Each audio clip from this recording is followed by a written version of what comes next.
Welcome back, everybody, to Tour. We are here for DreamHack Open.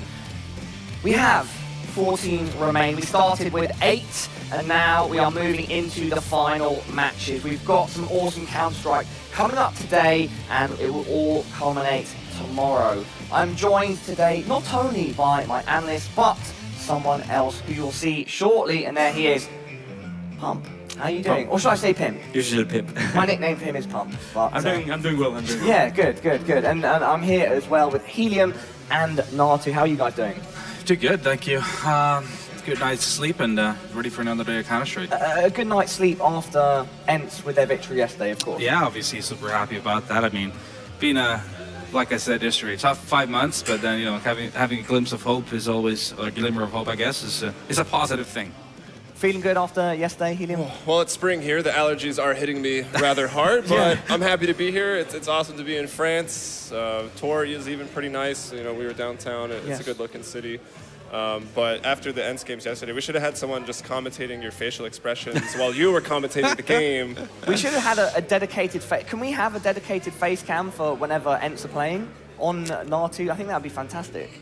Not sure that would be good for TV. Pimp, coming off yesterday. Yeah. How are you doing? I'm doing okay. Obviously, yesterday wasn't a good day for us as a team, but the disappointment is kind of forgotten now, and I'm doing okay. I'm here with you, so well, it's not that bad. Thank you very much. Thank you very much. What do you think happened with you guys before we go into talking a bit about today's games? Obviously, we were playing with a stand-in, Cadian, instead of Freeze. He had a hip surgery he had to get done before going to Starleather next week.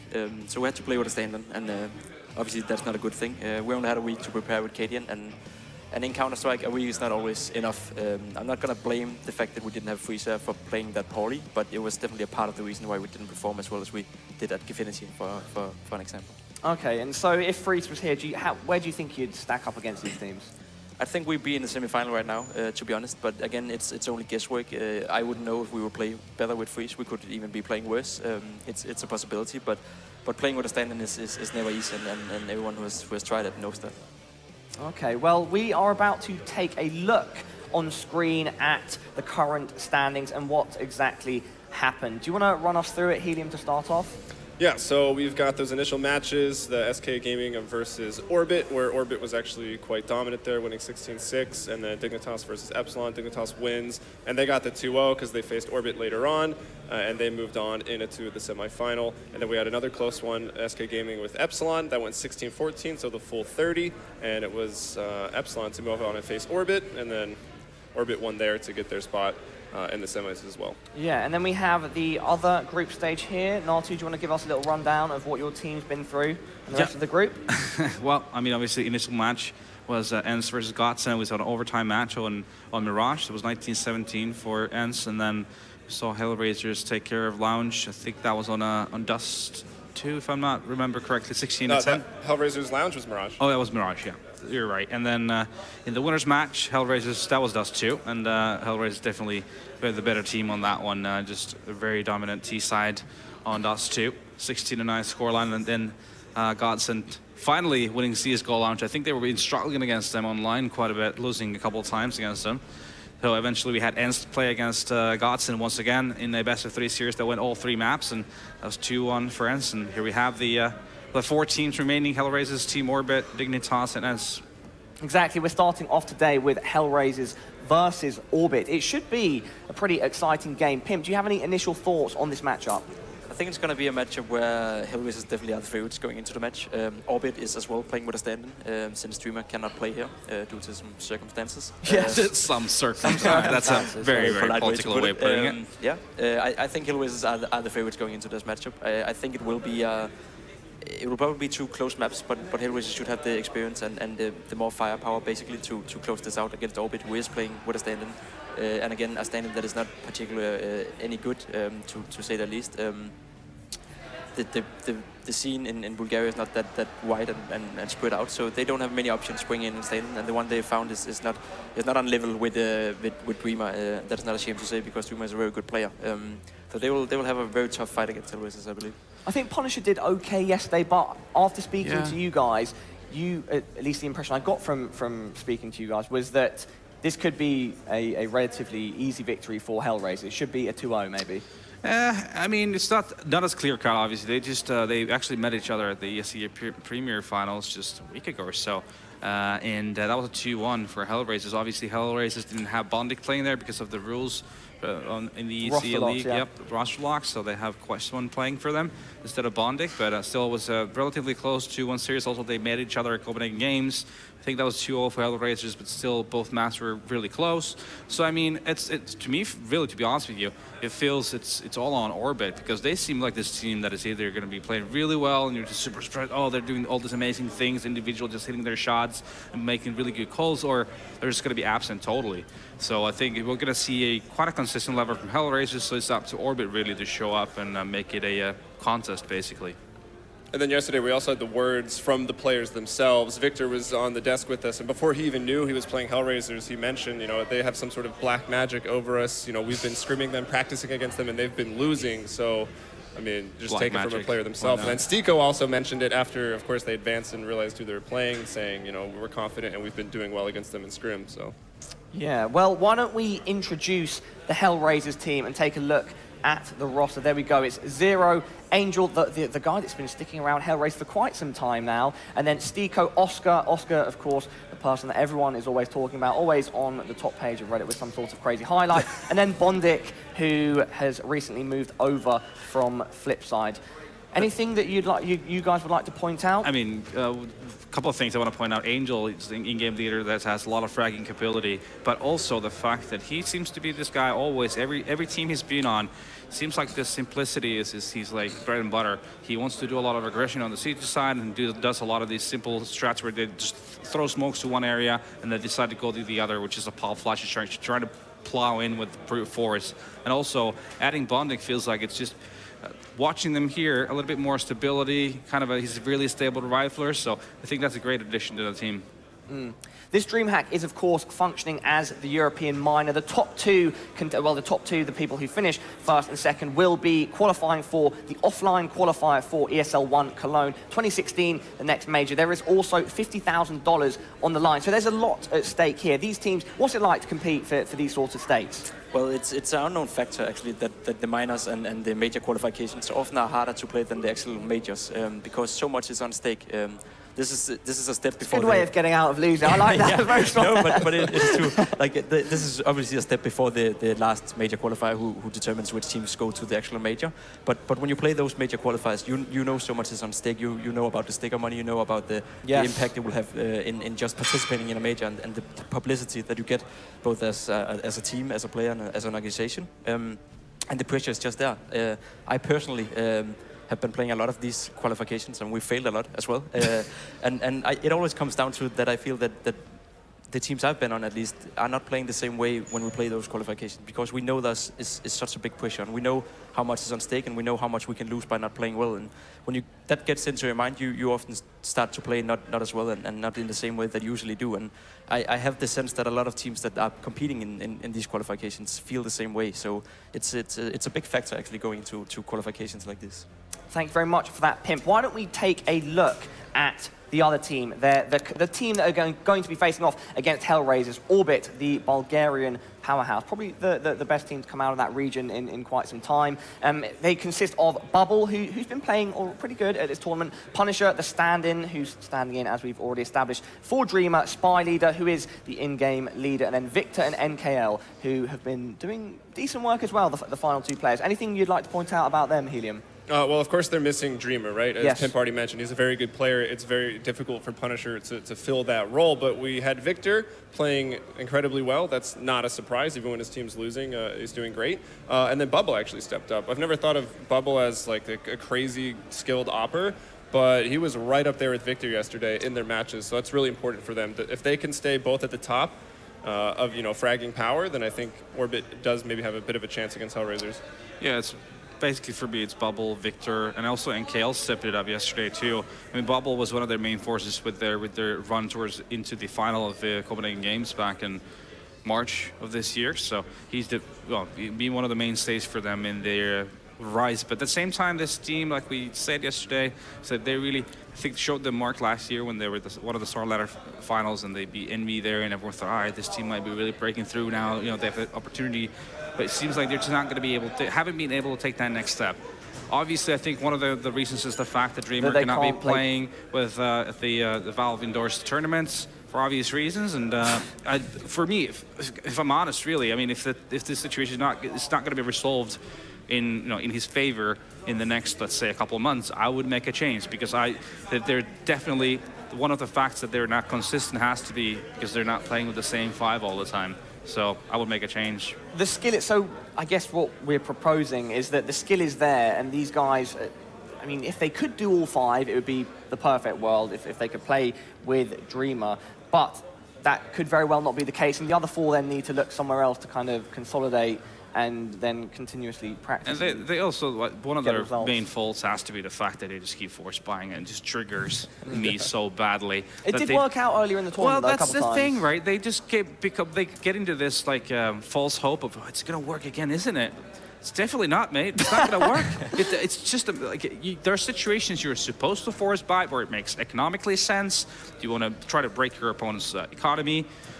That's fair, but when you've lost 2 rounds in a row that you force bought and you go in for the 3rd time, it's like, I don't even know what to say anymore. Like, can someone please give me the logic that is behind that? Force buy until they get max loss bonus, and then they're like, hey, we can buy. Well, maybe there isn't too much logic to it. Pimp, why don't you show us through the logic of the ban and pick process, the veto? Run us through how the mindset going to best of 3, the process as a player on a team. Yeah, you obviously always have to decide between removing your own worst map or removing your opponent's best map. And there's a lot of factors playing in. Like, it depends on team, and it depends on which kind of leader you have. Like, some leaders really do like to play your opponent's weak map, and some leaders do like to play the strong map of the team. And it usually, like, you have to balance it up. And as you can see, Orbit removed Overpass as the first map, which is I think Dust 2 is a... This is interesting. I mean, very interesting. Like Pimp just said, Orbit is taking the approach where they're trying to take away the best map of HellRaisers, the map that HellRaisers is really comfortable on. On the other side, HellRaisers vetoing a map that they just don't play, which is not a relatively strong map for Orbit either. But then Orbit picking Dust 2 is like, yeah, I can see that being a little bit mind-blowing, and just one of those Bulgarian things.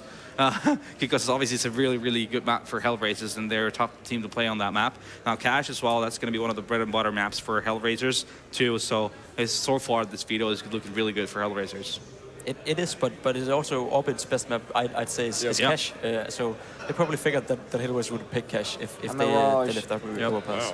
Mirage is the decider. It's ended up being maps that could be very interesting for both teams. Maps that could favor both teams. I can see there's potential for, like Pim just said. I mean, Cash is a map that Orbit really likes, so it could be a case of each team winning their opponent's map and then going down to Mirage. So a good thing about these teams is that they like similar maps, so that gives you a good matchup always.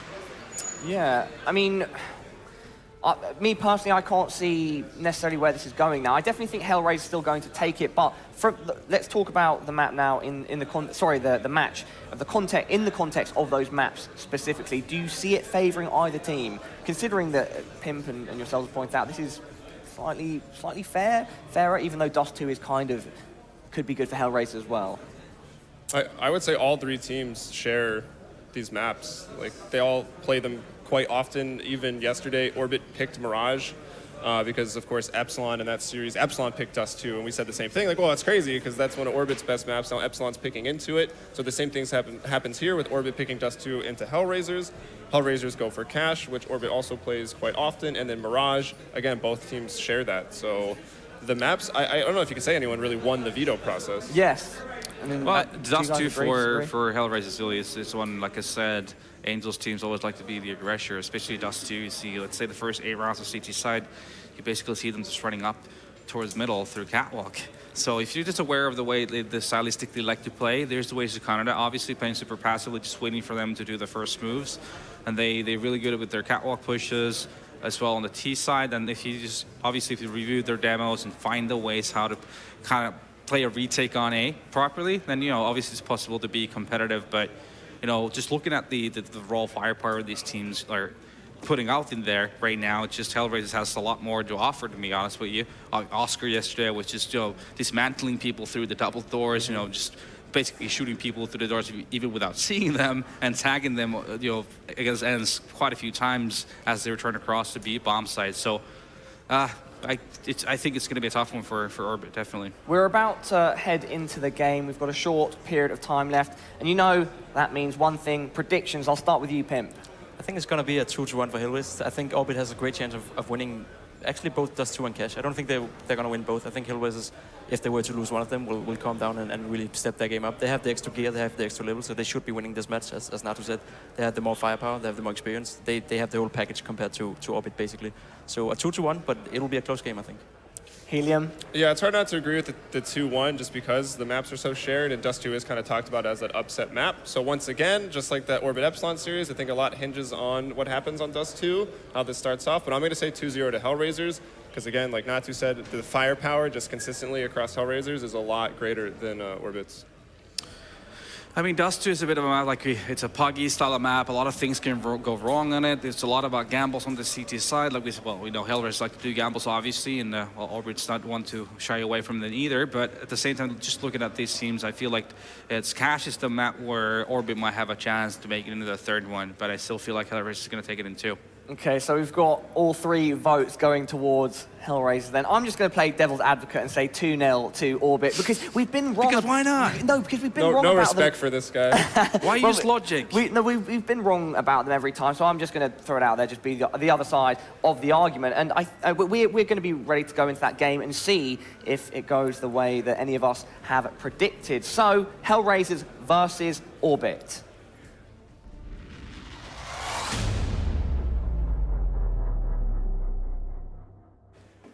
So Dust2, map number 1 in this best of 3 series, the first semifinals. No one's going home here because there is a lower bracket to this tournament. But any more thoughts on this Dust2 matchup? I mean, like I said, it's one of those where it's just HellRaisers seem to be super comfortable on it. Now, obviously with Oscar as well, just doing great work with the op, getting a lot of the first picks that his team is really good reacting on. Like we saw yesterday, for example, when they got a pick on, they had a good spawns for long for other players, and then Oscar got a pick in middle. They would just run out on long. They get the second pick, and then have a fast 5-on-3. They can just kind of brute force plays for themselves because of the firepower they have. So for me, it's good. Like I said, Orbit is a team that seems to be, sometimes they show up and they play really well, but then you have times when they're just crumbling under the pressure. So if they've really read into how HellRaisers play, and if they're showing up individually, yeah, I mean, there's an outside chance, obviously, but still have to favor HellRaisers on this one.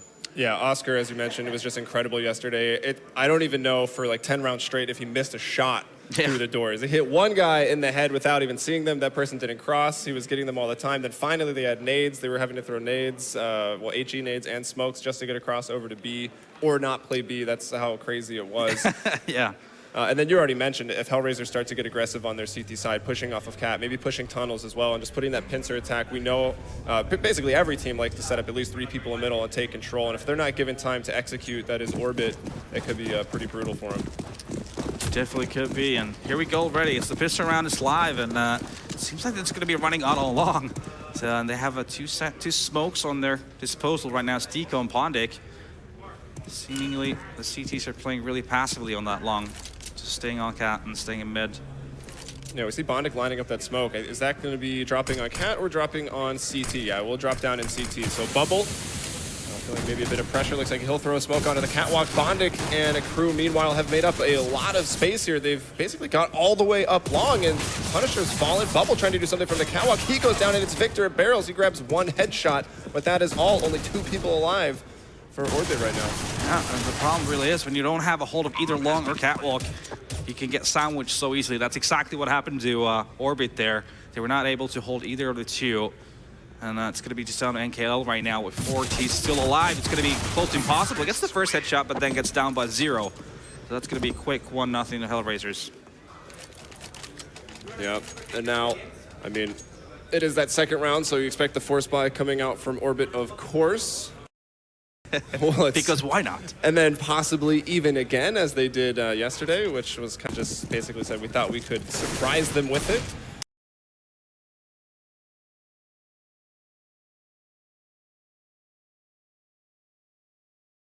That's a nice logic to apply when you force by every single round. Yeah, right. Yeah, so some 5/7 CZ and armor. We'll have Bubble just going for a P250. Of course, he'll want to get out to that op as he tries to hit the skill jump that is present there on Dust2, but no dice there. Yeah, the one thing that I really just don't like about teams force buying is when they don't seem to have a really distinct game plan. Like we see right now, really spread from the CTs, and HellRaisers is just looking for that execute from Catwalk right now. They smoked off spawn. There's one on the site, one on the A slope, the CT slope, and Stiko getting that first headshot with the UMP.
Was so close, only 1 or 2 players surviving for Orbit. So they go right back for a force buy to stay dangerous and maybe break that economy, the high risk, high reward play. But Bubble is locking it down here over on Car. He's got one shot, and I think he maybe even connected that one through the box. Yes, he did. He gets the assist. NKL finds the kill, and Bubble hits one more op shot. What a scrappy round from HellRaisers, really. I want to see them do their proper executes. They do them really well. They have their flashes on point. The timing is really on point as well. And that makes it super hard for the CTs to play that Car position, trying to play the A slope. That really is what I was talking about in the pre-match. That is where Orbit needs to find the ways to retake A side afterwards. But instead, HellRaisers just throwing a little bit of a scrappy rush on Catwalk, not working out. Now they're finally on an eco. I think that's the right choice at this point.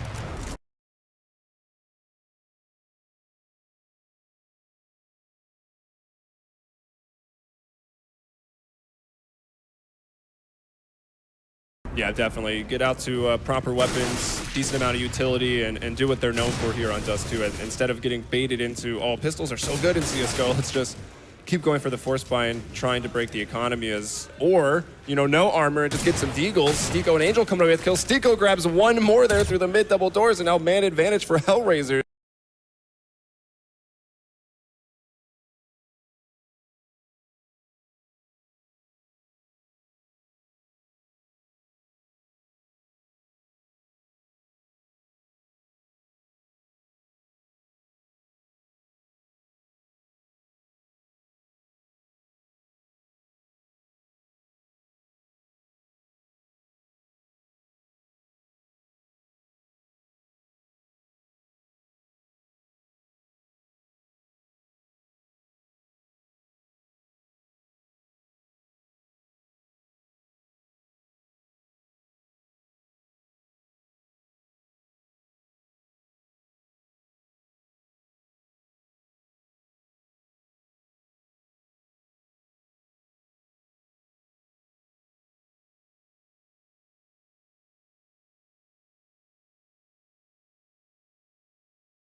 getting defused. Yeah, initially I thought Bonic was doing a great job of just being an elusive target, staying alive, buying some time. It would have been very interesting if he actually killed Bubble, because that would have taken away the op, and then who knows what happens at that long-range battle.